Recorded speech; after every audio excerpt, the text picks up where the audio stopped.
5 P's of labor. The 5 P's of labor is used to remember the key aspects of a labor process.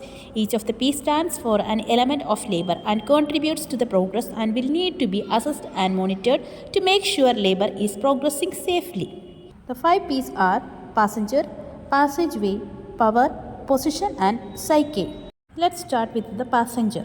The first P, passenger, refers to the position of the fetus. It consists of fetal attitude, fetal lie and fetal presentation. Fetal attitude describes the relationship of the fetal parts to each other, the amount of flexion in the fetal body, specifically the head, how close the chin to the chest. The more flexed fetal head will give the smaller diameter and it passes through the pelvis. That will be easier for the normal delivery. Fetal lie. It describes the relationship of fetal spine to the maternal spine. It can be vertical, oblique or horizontal.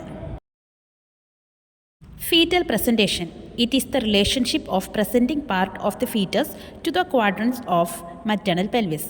Types are vertex, breech and shoulder. The second P is passageway. It includes the bony pelvis, soft structure of the cervix, vagina and vaginal opening.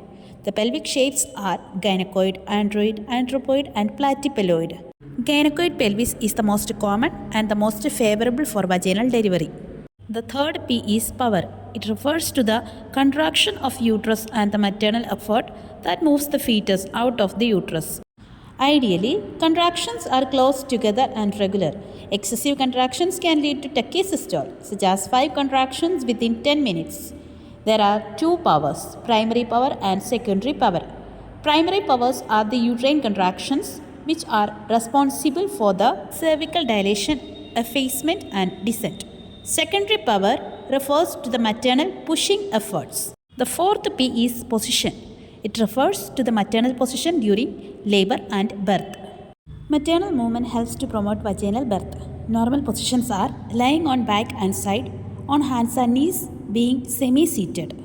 The fifth P is psyche. It is the most important aspect. It refers to support the pregnant client psychological adaptation to labor. Ways we can use to support these clients with their frame of mind during labor include education, labor support and client-centered support.